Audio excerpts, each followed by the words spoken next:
Di Matan misalnya diterangkan zaman Matan penyembelian itu harus pakai bismillah. Kalimat harus ini harus dengan arti taruhan sah tidak sah, apa harus sebagai etika, apa harus sebagai supaya kebiasaan baik ini bertahan. Saya ulang lagi ya, misalnya Pak Arifin dawuh teng jenengan cung nyembelih pitik kudu maca bismillah. Kalau kamu memotong hewan harus baca bismillah. Kata harus itu apa artinya syarat sah? Sehingga kalau tidak baca tidak sah.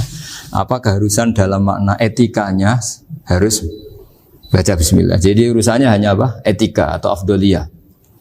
Atau kita tidak ingin kultur baca bismillah itu hilang. Sehingga barang tidak wajib pun kita wajibkan supaya kultur baca bismillah itu tidak hilang. Nah Imam Syafi'i itu milih yang tidak wajib. Itu hanya urusan etika. Sehingga dhabihatul muslim meskipun enggak baca bismillah baik secara sengaja maupun lupa tetap halal ya, tetap sah, tetap halal. Tapi beberapa ulama mengatakan baca bismillah itu wajib dan menjadi syarat sah. Ya kira-kira karena pamit tadi, yang beri nyawa itu Allah, kok apa yang menghilangkan enggak pamit, sudah menghilangkan nyawanya ayam dimakan lagi. Wah itu selingkuhannya kan masih marah itu. Selingkuhannya, pacarnya, anaknya, cucunya itu kan marah itu. Tapi kalau pamit yang punya kan nah, coba kalau ayam cantik yang pas kamu sembelih itu lanangannya kan mangkel itu. Kalau kebetulan sudah tua kan karep-karepmu kan gitu. Jadi apa? Itu yang tahu Sarah. Saya ulang lagi yang tahu Sarah karena ini sudah jelimet. Sudah jelimet. Sehingga nggak ada kitab matan yang Indo kecuali di Sarai. Dulu ada kitab namanya Takrib karangannya Abi Suja. Terus di Sarai kecil sekali oleh Fathul Qorib. Ya oleh Ibnul Qasim Al-Huzi itu. Terus di Sarai lagi oleh Bajuri. Jadi Bajuri itu sudah sarhun ala sarhin warifin, sudah sarhun ala sarhin, bukan sarhun ala matnin tapi sarhun ala sarhin. Nah, kenapa memang kita butuh itu? Saya ulang lagi kita butuh itu. Nah, kenapa butuh? Ya karena mau tidak mau. Saya ulang lagi mau tidak mau. Karena matan itu seperti itu. Misalnya matan cerita. Yang dikatakan menyembelih itu apa? Ya nyembelih itu ya nyembelih. Nyembelih itu memotong hewan. Terus motongnya dari mana? Kalau kamu motong hewan dari mana coba? Dari belakang atau dari depan? Dari mana? Depan misalnya. Pertanyaannya, ketika dari depan itu paling penting terpotong al-hulkum wal mari misalnya. Yang satu majrur to'am, yang satu majrur ruh ya gitu, majrur nafas. Tapi andekan dari belakang gimana? Tapi tetap terpotong. Mulai ribet kan? Kalau kubu sebelah kan enak, pokoknya nggak sunah Rasul seperti itu, nggak mau debat. Tapi kita enggak, cara berpikir enggak gitu. Ini kan status hukumnya halal apa haram ketika ada orang motong hewan dari belakang. Nah, terus kita berdebat kan, mesti berdebat itu mau dibilang haram, nyatanya memenuhi syarat apa tadi pemotongan. Nah, hukumnya kena, amarinya kena. Mau dibilang halal, jangan-jangan pitiknya sudah pingsan, sudah mati karena dogrok-dogrok dari belakang. Nah, itu terus ulama debat. Nah, kan mungkin juga, ya kan? Pitiknya sudah setengah kena corona, pingsan terus, ya kan? Sudah pingsan terus digorok. Nah seperti ini mau tidak mau kita harus detail. Detail artinya yang dikatakan menyembelih itu apa? Ya nanti tak bacakan tabir-tabir di Bajiria sekaligus ijazah untuk jenengan semua. Saya tadi alhamdulillah ketemu Pak Arifin lama, ngendikan panjang lebar tentang pentingnya ilmu. Yang dikatakan menyembelih adalah mematikan hewan yang hidup dengan kaifiyah syariah. Saya ulang lagi, mematikan hewan yang hidup dengan kaifiyah syariah. Nah kalimat hidup ini mulai masalah. Hidup yang apa? Misalnya ada hewan, saya sering kalau ngaji cerita, ada ayam jago ketandang mobil, ketabrak mobil, kejet-kejet. Enggak kamu sembelih pun 1 menit lagi pasti meninggal. Ini kan hanya koordinasi prosedur saja. Karena prosedur ayam mati harus kejet-kejet, enggak boleh enggak langsung peletes mati, enggak boleh. Nah pertanyaannya ketika kejet-kejet ini kamu sembelih, itu halal apa enggak? Wong andekan enggak disembelih juga sudah mati. Artinya enggak penyembelihan ini kan tidak memberi kontribusi pematian, tapi enggak ngefek. Makanya terus ada perdebatan. Ada hayatun mustaqirrah, ada hayatun ittiroriyah, ada harokatu masbuh. Itu kalau nggak sarah tidak bisa. Lalu pertanyaan nakalnya begini. Saya itu betul pernah ngalami itu. Wayam jago itu kan mahal, apalagi kalau Bangkok kan. Saya pas jalan-jalan sama anak saya, sama jalan-jalan mau ke pasar itu di pertolongan tuwer mak. Kusik halal tau ora? Karena tanya orang awam, halal kata saya gitu. Padahal andai kan tidak disembelih ya pasti mati. Suatu saat ada yang mengkonfirmasi lagi. Saya bilang kalau kiai ya tidak pantas makan ayam gitu, tapi kalau kamu tidak kiai ya pantas saja. Daripada rata halal lo geremeng eman kan ribet. Nah sebetulnya itu dalam mazhab Syafi'i itu tidak halal karena dia sudah tidak punya hayatun mustaqirrah. Karena tadi setengah menit lagi atau 1 menit lagi pasti mati. Kan dia belum mati karena koordinasi Israel saja, tetap yang ngambil itu. Tetap kan nggak segampang itu kan, tetap prosedur apa? Jalankan SOP. SOP-nya harus ada. Nggak boleh mati selonang-selonang itu, nggak boleh. Tetap ada SOP kata Pak Arifin ada SOP. Dia kalau sama saya bisa guyon kalau. Nah, tapi misalnya nanti pertanyaan, tapi dalam mazhab Maliki itu diabaikan. Hayat mustaqirrah, hayat ittiroriyah, hayat itu diabaikan. Cara berpikir Imam Malik lebih matematis. Kalau nggak disembelih itu matinya berapa menit? 1 menit lagi. Gara-gara disembelih dia mati sekarang. Berarti eksekutornya ya peso itu. Ya berarti peso itu memenuhi kriteria mematikan sesuatu yang masih hidup, hewan yang hidup dengan cara syar'i. Jadi andai kan ada rapat malaikat, matinya karena apa? Karena peso apa karena kecelakaan? Karena peso. Ya kan? Karena kalau nggak tanpa peso nunggu 1 menit. Gara-gara disembelih langsung terjadi sekarang. Nah karena hukum halal ini yang menarik dan menguntungkan. Di bab ini orang jadi Malikiyah semua. Mana maksudnya ya? Jadi kita ini sebetulnya Syafi'i pecundang gitu. Syafi'i partai politik. Jadi kalau sedang tidak menguntungkan ya kata siapa kita Syafi'i banget? Tidak juga itu. Ya, jadi karena tadi ya kalau pada level perdebatan ulama itu ada tadi ya, ada seperti itu, ada hayatun mustaqirrah, ada hayatun ittiroriyah, ada harokatul masbuh. Jadi tak baca ya supaya dapat barokahnya ulama ya. Jadi tak baca redaksinya ini di halaman, terus kitab ini saya tinggal sebagai amal saya, keluarga saya, sebagai penghormatan saya sama Habib Ali, Habib Qures, Habib Hussein semuanya, Pak Arifin dan Bismillahirrahmanirrahim. Wa'alam, ini halaman 562. Ikutnya bab kita buah kami sayyidi wa dzabai. Ya jadi nanti yang mungkin kalau beda halaman cari di babnya kalau beda halaman cari di babnya. Karena kadang beda halaman warifnya. Kalau cetakan sekarang enggak. Beda. Iya, kadang beda juz pun. Kayak Ikhya sekarang tuh sampai 6 juz. Zaman kita ngaji kan 4 ya. Sekarang ada yang 6, ada yang ribet cetakan sekarang ya. Di atas ada 10. Satu Ikhya itu. Hurufnya dibesarin. Ikhya biar. Iya, ada yang sama. Karena ngerti zaman akhir paling sudah agak buta huruf. Saya tuh dulu punya guru terakhum sudah sepuh. Itu baca gini nggak bisa, Pak. Jadi kalau di kelas harus dituliskan pakai spidol. Mulang Minhajul Abidin. Sudah sepuh sih. Kalau ngajar itu nggak bisa jalan, udah pakai becak. Itu yang nulis agak kurang ngajar. Nulis CD gitu bar. Jadi kadang itu itu. Beliau masih semangat, tulisannya habis. Loh kok sentek jeng. Terus ya wes. Jadi nulisnya di HVS baru dulu. Ya cepat selesai. Iya. Nah kalau beliau pakai kitab sudah enggak berso itu. Anak-anak wah nulis sidik benang ber. Ribet. Saya ulang lagi ya. Jadi yang mau saya baca tadi itu logika fikih ya. Fikih itu berpikir ya.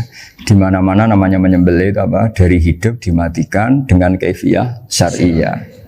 Kaifiyah syariah ini tidak boleh kamu nyontohkan harus disembelih, keliru juga. Karena untuk hewan yang berat atau hewan liar cukup dipanah asal ma'an harodama yang bisa ngalirkan apa?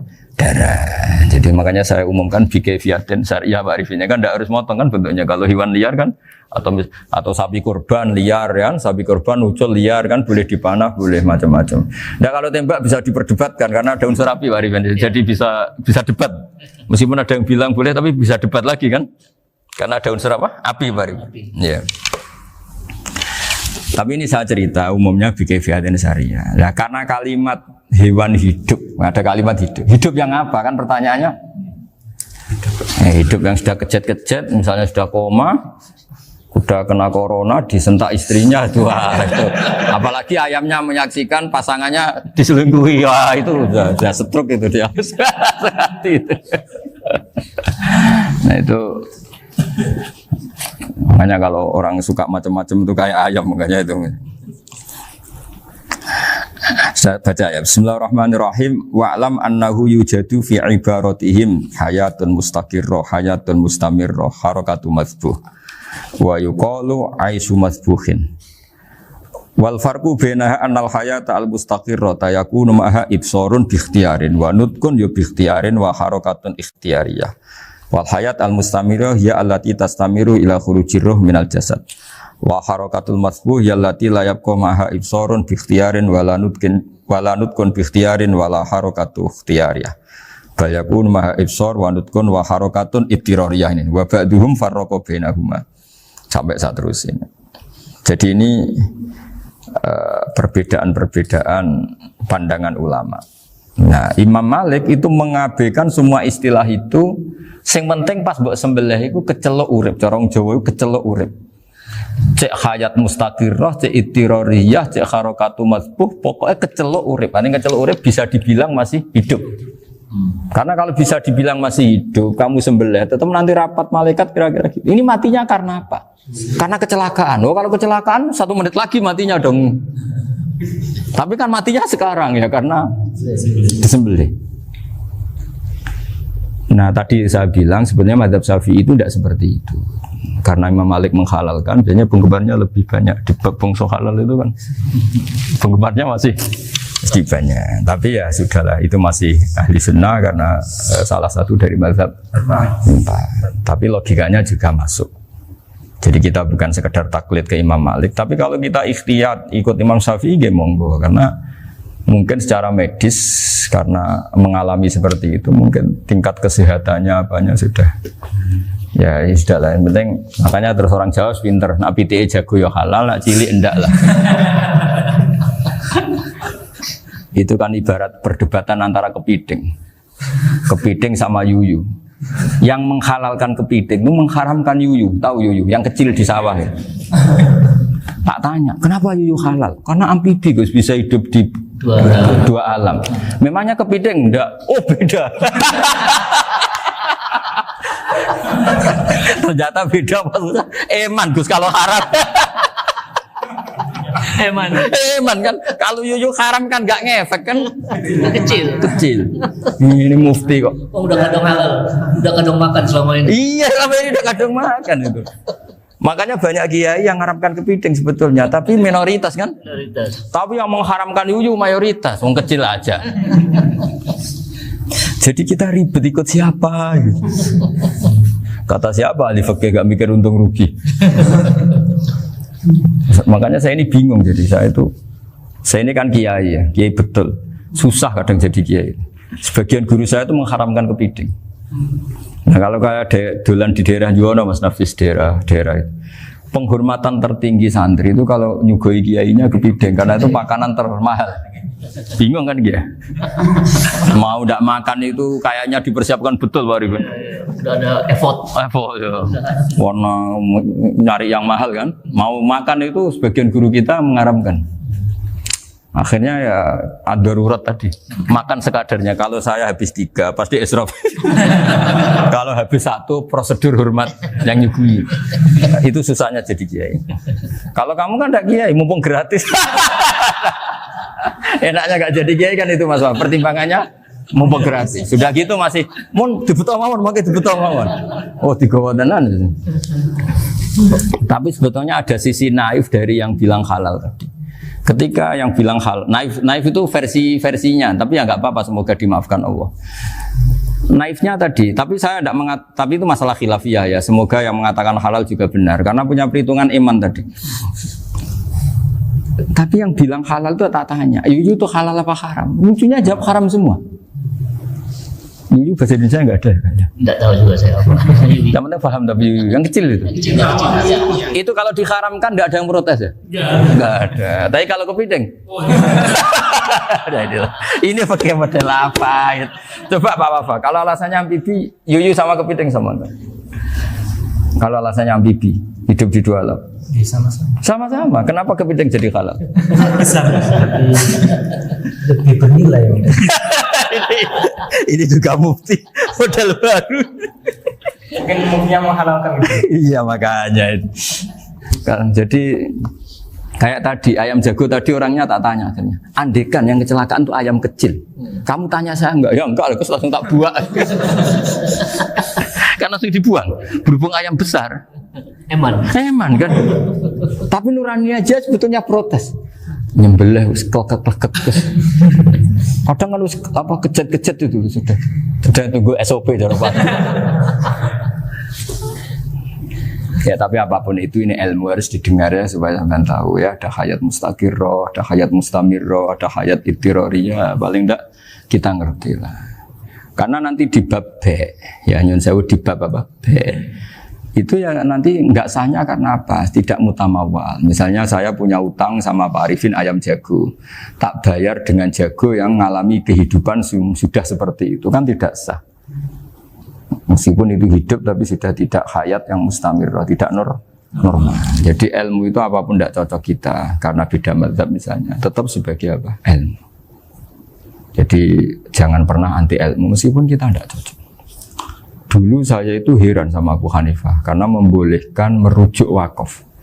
Wakaf itu kan nggak boleh ditarik kembali dalam mazhab Syafi'i dan hampir semua ulama bilang gitu. Tapi kalau kata Abu Hanifah, jika nazir yang nerima itu tidak sesuai rencana kita, keinginan kita itu boleh narik kembali. Fa innal waqfa atiyatun makhdoh, kata beliau. Wakaf itu ya pemberian normal saja. Suatu saat ada peristiwa gini Pak Arifin ya, ada orang kaya raya mewakafkan tanah itu senilai kalau nggak salah itu 60 miliar. Singkat cerita beliau bermain apa gitu, bisnis apa itu bangkrut.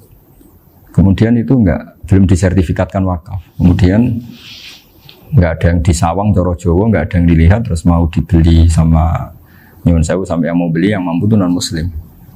Singkat cerita ada orang kaya muslim yang mau beli itu tapi ada problem karena itu wakaf. Tapi kalau nggak dibeli itu malah dibeli non muslim. Tanya saya, akhirnya saya jawab nggak apa-apa dibeli saja. Ikuti mazhab Abu Hanifah. Karena kalau mazhab Syafi'i itu nggak sah semua pembeliannya. Tapi apa artinya mazhab kalau kita berpikir nggak sah tapi yang jual melakukan? Nah itu yang nggak dipikirkan oleh orang-orang fikih yang di Menara Gading. Apa gunanya kita bilang nggak sah, tapi yang punya tanah tadi tetap menjual. Karena tidak mengindahkan hukum itu, mau apa? Makanya saya bilang ke Mbak Kiai tentang Gus itu nggak ada kaulnya dalam adab Syafi'i. Saya bilang kamu mengharamkan itu tidak ada gunanya karena itu tetap dilakukan. Jadi kita pertimbangannya ndak itu, daripada dikuasai situ mendingan kita. Betul. Nah itu sisi-sisi fikih. Makanya ini kita ngaji fikih tidak segampang itu memberi fatwa karena pertimbangannya banyak Pak. Tidak hitam putih gitu maksud saya, ini cerita. Jadi nanti kamu ngerti. Jadi mau apa coba? Itu kan ibarat gini. Hukumnya kita ngajar perempuan itu masalah sebetulnya secara karena itu ajnabiyah. Tapi fikih mentoleransi li ajli ta'lim karena untuk belajar enggak apa-apa. Kalau sudah jadi fakta itu ribet. Dia maunya belajar sama kamu dan sekali kamu tidak mau belajar ke yang lain yang potensi menyesatkan. Jadi fikihnya bukan masalah nazar lagi, sudah penyelamatan. Ribet kan kalau sudah begitu. Saya punya kenangan yang menurut saya itu harus jadi trauma. Siapapun harus jadi trauma. Ini cerita sedikit. Ini masih ngaji fikih pertimbangan. Ada orang itu sangat khusyuk Pak. Sangat khusyuknya di rumahnya Pak Wafa itu nggak ada TV, nggak ada motor, nggak ada apa saja. Ketika anaknya berkembang agak dewasa, itu pertama naik motor, itu ya utang jasa sama kawan-kawannya. Pertama dia ngelihat nikmati TV ya dari kawan-kawannya. Corong Jawa mbek tanggane lah. Padahal orang tuanya ini protektif justru karena banyak tanggane sing nggak pati Islami lah. Ya mereka orang Islam tapi ya nggak sholat, nggak apa. Singkat cerita orang tuanya ini datang ke rumah sana nangis, nangis Gus. Sekarang saya ikrar bahwa mazhab abah jenengan Kiai Nur Salim, bapak saya itu mazhab jenengan itu lebih hebat timbang mazhab kula. Nangis deh. Dulu saya itu agak menyalahkan Kiai Nur Salim jenengan karena longgar di rumah ada TV ada motor. Terus dia cerita. Nah karena anaknya ini pertama bisa naik motor, untuk anak ABG ini kan jasa yang luar biasa. Karena dia butuh sekali bisa naik motor, dipinjemin. Akhirnya walhasil anaknya ini yang saya merantau ke Jakarta kemana, akhirnya lam yusolli wa lam yasum. Padahal anaknya ya kiai kampung. Terus tak ceritain. Terus akhirnya dia tanya, kenapa sih Gus jenengan sama abah kok longgar gitu sama anak? Terus tak ceritain gini Pak Arifin. Menurut ilmu al-insan abdul ihsan, manusia itu budaknya kebaikan. Karena utang jasanya sama anak ini, ya dia akan ainut anak ini. Sementara kenangannya mbek jenengan mbok amui. Tidak boleh. Dia baru ngakui ya Gus saya itu nyun sewu hanya khusyuk tapi kurang ilmu. Tadi dia hanya berdasar khusyuk. Bocah kok main delok TV kan pikirannya hanya gitu. Ini cerita ilmu, saya bukan menjustifikasi manapun, ini kan cerita ilmu Pak Arifin ya. Jadi semuanya itu ada hitung-hitungannya. Coba kalau kita terlalu stakung be anak pertama naik motor jasanya orang nggak sholat ya, pertama roh TV jasanya orang nggak sholat. Coba terikatnya anak ini sama kita apa sama orang itu? Sama orang itu. Bayangkan kalau umur ABG, kalau umur sak pari pun Pak Wafa ini nafsu astagfirullah kan. Gue job tua nome orang. Gaya tok, bareng tua udah khusus gue gaya tok. Aslinya namanya bodoh. Ya saya sama semua. Cuma saya kan lebih jujur dari biasa. Jadi orang itu harus ngitung gitu. Itu kenapa Mbah Mun tuh kayak alim alama. Setahu saya dalamnya ada TV. Putra-putra ini lihat TV. Meskipun kita tidak mungkiri negatifnya TV, kita nggak mungkiri Pak Arifin ya. Tapi tadi ketika anak-anak ABG itu pertama lihat TV jasanya tonggoni. Kalau kebetulan tanggane wong soleh nggak masalah ya. Kalau enggak, itu nangis ke rumah saya itu ya. Nyesel dia. Tapi saya bilang gini, ini jenengan tiang soleh, mesti anak jenengan suatu saat kembali. Coba pola jenengan harus rubah. Ini hebatnya Nabi. Ketika Sayyidah Aisyah masih kecil, minta diperlihatkan Li'bul Habasyah. Itu ya diturutin kan wasyir itu. Kayak apa Nabi? Karena kalau nggak diturutin, pasti Sayyidah Aisyah akan ngidolakan mainan yang lain yang di luaran sana malah. Itu karena Nabi punya kearifan tadi. Jadi ini kan ilmu, lagi-lagi ilmu. Jadi yang semua itu harus dibaca dengan ilmu. Makanya kata Nabi, ad-dunya mal'unatun mal'unun fiha illa dzikrawah wa ma'alahu au aliman au muta'alliman. Karena dunia ini hanya bisa dibaca dengan ilmu. Yang diridai Allah maksudnya hanya bisa saya itu banyak kenal menteri, kenal pejabat. Tapi saya tidak pernah melihat itu sebagai pejabat. Melihatnya itu orang yang ingin belajar agama. Karena sekali salah melihat, yang hidup itu tamaknya Pak Arifin. Yang hidup kan tamaknya. Saya kenal orang kaya kok melihat kayanya, yang hidup itu tamaknya. Ingin dapat ini, dapat. Tapi kalau melihat itu sebagai hamba Allah yang ingin belajar, insya Allah kita selamat dari tamak. Meskipun kita ya manusia tidak sempurna. Setidaknya ketika dia lomo atau tidak lomo, nyalami template apa tidak ngefek karena kita melihat ini mau belajar. Tapi kalau kamu didorong tamak, katanya orang kaya ternyata nggak tahu haknya kiai, ribet kan? Ribet. Ya kalau kamu punya santri cantik ya lihat itu sebagai santri kamu. Jangan melihat ini mau nggak sama saya, kalau enggak ya wah ya ribet kalau gitu. Ini anak-anak muda harus dilatih ikhlas, baru bahaya ini santri-santri sampean kalau nggak dilatih ikhlas ini bahaya. Karena ini belum punya penggemar pejabat, paling ya anak-anak yang ya tadi ABG. Jadi lah Sarah kembali lagi Sarah itu membicarakan itu detail. Jadi ya makanya kenapa orang mati yang lahir langsung meninggal itu nggak wajib disolati. Ya, alasannya fikih ya lucu. Karena dikatakan sholat mayit di mana-mana mayit itu sabakohu hayatun. Di mana-mana namanya mati itu terdahului oleh hidup. Nah ini nggak pernah hidup langsung mati. Jadi fikih itu ya kadang lucu. Ya gitu aja alasannya. Kamu nyolati apa? Mayit. Kenapa kok mayit? Jadi mayit itu namanya mayit Orang mati. Orang mati artinya pernah Pernah hidup. hidup. Nah itu sarah. Jadi ketika matan hanya cerita wasiktu alladzi lam yastahila, enggak pernah nangis, kayak lam yusalla alaih. Sarah bilang mergo ora tahu urip. Kalau enggak pernah hidup berarti enggak bisa dikatakan mati. Iya. Kayak sampean miskin itu kan enggak bisa dikatakan bangkrut. Ya, ya miskin aja gitu loh. Kan gitu ya. Karena nggak pernah kaya. Enggak udah kaya. Kayak Mas Nafis nggak bisa dikatakan, oh itu Qurannya lupa gimana? Nggak pernah hafal. Jadi yang dikatakan lupa itu pernah hafal. Nggak lupa nggak apa, Gus Qurannya lupa, gaya nggak pernah hafal kok bilang apa? Lupa gitu. Nggak boleh Pak Wafa bilang saya ini bangkrut apa? Nggak pernah kaya kok bangkrut. Jadi semua itu ada aturannya itu. Nah itu sarah, lagi-lagi sarah. Jadi kita kan banyak yang syarhun ala syarhin. Jadi kayak kitab takrib itu disarai Fathul Qorib. Jadi Fathul Qorib itu sudah sarah. Disarai lagi Bajuri. Nah, itu termasuk cerita itu ya. Cerita-cerita. Bismillahirrahmanirrahim. Ya, wa yakunu qad dzukira daf'atan wahidatan la fi daf'ataini. Islam tujad al hayat al mustaqira inda daf'atis saniyah. Amma idza wujidat al hayat al mustaqira daf'as saniyah fayakhilu al masbuhu aidan. Fasartu wujudul hayat al mustaqira fi ibtida'il wati akhir marrah. Wa makharu dzalika inda tulil fasli wa illa fala rafa'a sikina wa ada fawran aw alqaha liqawniyaka latan wa akhudha ghairaha fawran aw saqatat minhu wa akhudha ghairu halan aw qallaba wa qata abiyama bagi hal al masbuh. Jadi ini masalah sarah. Sarah itu sudah detail. Misalnya gini, kamu motong ayam. Motong ayam harus sekaligus shred jadi. Jangan sampai nyuwun sewu 2 kali. Jangan-jangan misalnya gini, ayam tak potong pas ke kiri separuh. Ya, ke kiri separuh apa hulkumnya. Pak Arifin datang, Assalamualaikum Gus Pak, waalaikumsalam, terus santai jagungan dulu. Jagungan sampai besoknya itu enggak meneruskan. Bareng-bareng malah salam, ingat lagi ayam saya ini. Ketika saya meneruskan ini, potensi ayam ini sudah mati atau sudah hidup yang ini masih mazhab Syafi'i loh ya. Atau sudah hidup yang sudah tidak normal. Artinya apa? Penyembelian kedua yang mengeksekusi tadi sebenarnya ngisusi barang mati. Yang penyembelian pertama tidak bisa dikatakan penyembelian karena tidak sampai mati. Penyembelian kedua berstatus setengah mati. Nah, kalau seperti itu maka haram.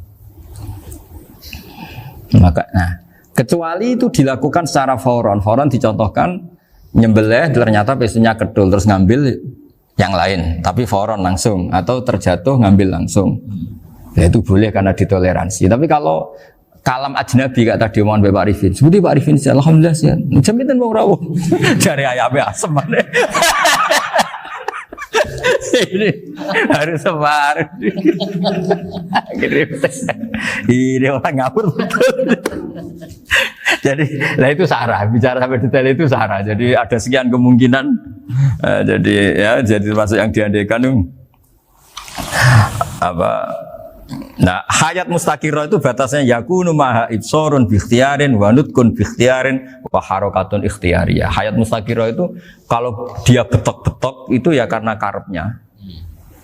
Maksudnya gini, gamane cara roh pitik wedok engkek ya cek karepe dhewe. Cara dia melihat peso itu karepe ya masih lari. Jadi misalnya ada ayam. Ayam kita sembelih baru luka sedikit.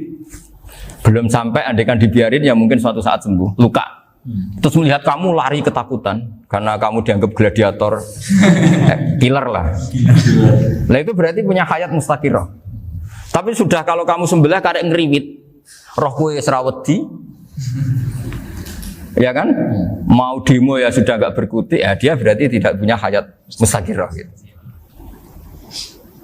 Ya batasannya itu Joro. Nah. Dalam mazhab Syafi'i, syarat sahnya penyembelihan harus hewan itu punya hayat mustaqirah. Nah ini sarah ya, jadi sarah itu lebih jelimet. Nah makanya kenapa tidak boleh nyembelih pakai yang tumpul Mas Nafis? Takutnya ayamnya itu ngalami dohtoh, atau kok ditekek. Misalnya sama nyembelih pakai peso tumpul, ini kini ketekek, takut. Kan dia misalnya ayamnya jantungan, roh peso wis setruk kan, udah gitu ketekek. Nah itu mati dulu pasti itu. Siksa. Jadi pas diongok-ongok dia sudah mati. Jadi nanti kalau di akhirat, sebetulnya saya sudah mati loh, ngawur. Wah, apalagi nganggo keris naga sosro. Wah, itu sudah gereng sakti kan diginikin tok sudah mati kan? Makanya bahaya nyembelih pakai keris-keris sakti karena sebelum terpotong sudah mati saking saktinya apa? Keris itu misalnya gitu. Baru nempel. Makanya nanti suatu saat ada pertanyaan ini, boleh enggak nyembelih ayam orang yang rainya itu sangat? Wah, itu haram. Kena. Oh, itu mesti mati dulu. Kumisen tatonan apa? Ya bodoh. Iya kayak algojo. Ayamnya jenis apa? Stroke ya? Jenis penakut. Pas mau disembelih, tidak mati. Jadi hati-hati ya nyembelih ayam. Jadi kalau orang kampung Pak Arifin ya, orang kampung mudin kampung. Mungkin kalau orang kota sudah nyuwun sewu gak peduli. Kalau orang kampung itu. Apa itu Pak Arifin? Kalau nyembelih jago itu sampai apa itu? Ilatnya dikeluarin dulu. Oh iya. Apa ya? Iya, karena takutnya katanya beberapa yang kaget itu kelek apa? Ketelan. Iya ketelan ya. Ya. Itu ya ada kearifan gitu, tapi ya terlalu ya menyiksa ayam. Tapi memang potensi katanya Pak Arif. Katanya yang ahli-ahli itu ya. Jadi kalau dia jago ya, mau disembelih, saking takutnya itu. Kalau orang Jawa kalau takut kan yang ngelek idu ya. Orang Jawa loh ya. Itu kalau orang takut kan kadang apa kayak. Nah ayam itu nak ketakut. Kadang ininya terus apa? Lidahnya masuk. Akhirnya pas disembelih ini nggak kena. Nah, makanya terus banyak mudin yang punya ikhtiar tadi. Pernah lihat apa yang ayam jago itu? Ilatnya ditarik. Ya, itu ya tidak wajib, cuma tidak bisa kita salahkan. Tapi kata penyembelih yang ini tak tanya. Eksekutor yang lain, pokoknya rodok dipenek Gus. Iku seraiso. Saya belum pernah nyembelih ayam karena ini kan selain nggak profesi saya juga nggak mentolonan saya. Tapi ini beberapa kefiah yang penting kita tahu ilmunya. Yang paling pokok itu qatul khulqum wal mari. Ya kira-kira dalan sing digo nafas sama digo makanan tadi. Ya tapi itu tadi caranya semua itu harus mengalami atau masih punya hayatun mustaqirah. Nah, takutnya dalam konteks nyembelih yang apa tadi? Saya bilang separuh tadi. Itu jamnya normal enggak? Itu sudah jam 11 ya? 10. Oh, jam mati almarhum itu. Itu enggak halal disembelih itu sudah maitah ya. 10, 14 kan. Iya. Ya makanya saya bingung ya jam. Ya jadi itu Pak Wafa ya pentingnya sarah itu seperti itu. Matan itu kan asal nyembelih saja. Tapi di sarah diterangkan jangan hanya nyembelih, yang disembelih harus ada hayatun mustaqirah karena dikatakan penyembelihan adalah menghilangkan nyawa dengan cara yang syar'i. Nah, kalau nyawanya saja sudah hilang bukan nyembelih gitu. Nah, potensi itu ada ketika jago kamu sembelih pakai yang tumpul. Ini ada dokhtoh. Loh, hewan itu juga kayak manusia loh karena punya hati. Ketika takut saja mati. Nah, takutnya ulama kan ini ngalami dokhtoh. Kayak orang ditekek kan mati kan. Ditekek kaget. Contoh gampang gini. Orang ditekek perempuan kemungkinan mati itu kecil. Karena murni hanya ngalami pernafasan. Tapi nak ditekek wong gagah tatonan kan terus dua reaksi tubuh. Takut sama gak bisa bernafas. Itu kan lebih cepat apa? Mati. Kira-kira kan gitu. Lah ini sudah takut dongok-dongok itu kan nyiksa. Saya sering ketemu orang yang ahli nyari ular, nyari apa. Itu ya gitu. Filosofinya sama seperti orang perang. Harus bikin takut. Iku kewan Gus nak disewentak iku telelekan, jadi telelekan iku apa Pak Anda bicara bahasa Batawi ini? Orang kaget terus terpaku itu. Teorinya Khalid bin Walid kan gitu. Kalau perang supaya musuh takut. Kamu tahu kami siapa? Gertak gitu. Ayat ji'na biqaumin yuhibbunal mauta kama tuhibbunal hayat. Kita ini bawa pasukan yang mereka mencintai mati kayak kalian mencintai hidup. Pasukan kami ini wah darwis, berani modar ya wis gitu. Kira-kira gitu kalau bahasa Jawa itu. Gertak mati. Berani mati. Akhirnya musuhnya kan nah, di antara syaratnya perang kan gitu harus bikin musuh itu takut, gemeter. Nah istilah lelekan itu gampang gitu loh. Lelekan itu pokoknya tadi loh Pak Arifin, kepaku tadi. Nah agak berkutik. Paham ya? Nah jangan-jangan ayam yang kita sembelih mau wis wedi dongok-dongok mati duluan gitu. Nah makanya terus kata musannaf kalau bisa itu wa yakunu madzukira bidafatin wahidah. Kalau itu usahakan sekali jadi. Tapi itu bukan berarti syarat sahnya harus sekali jadi. Kira-kira karena tadi gak kebayang kan kalau baru separuh tak Assalamualaikum Gus Pak, waalaikumsalam Pak Arifin, sebuti kabarnya. Baru itu terus ingat, diteruskan lagi. Kemungkinan ini sudah mati apa? Nah makanya ya tapi lagi-lagi ini sarah ya tak baca Bismillahirrahmanirrahim wa yakunu qad umadzukira daf'atan wahidatan la fi daf'ataini fa innahu yahrumul masbuh hina itu. Kalau 2 kali, tapi 2 kali maksudnya yang 1 kali ini mengakibatkan kematian. Dikatakan penyembelian belum sempurna, dikatakan hidup toh nanti pasti mati, berarti tidak mengalami hayatun mustaqirrah. Paham ya? Jadi ini semoga dapat barokah dari para ulama. Jadi saya mohon nanti Pak Wafa, Pak Muntaha, teman-teman jangan hanya baca matan ya, pada level alim itu harus baca syarah karena matan itu nyuwun sewu tidak cukup untuk menjawab sekian kemungkinan. Nah syarah itu sono fardul masalah. Ya Pak Arifin ya mengandekan masalah meskipun belum terjadi ya pengandaian sehingga nanti kalau terjadi kalau militer itu apa? A, B ya? Alternatif gimana? Kalau strategi itu kan ada sekian A, B, C. Kalau A gagal, B sudah siap mau militer. Jadi kalau masuk surga pintu 1 nggak bisa, itu kedua. Lewat teras Gus.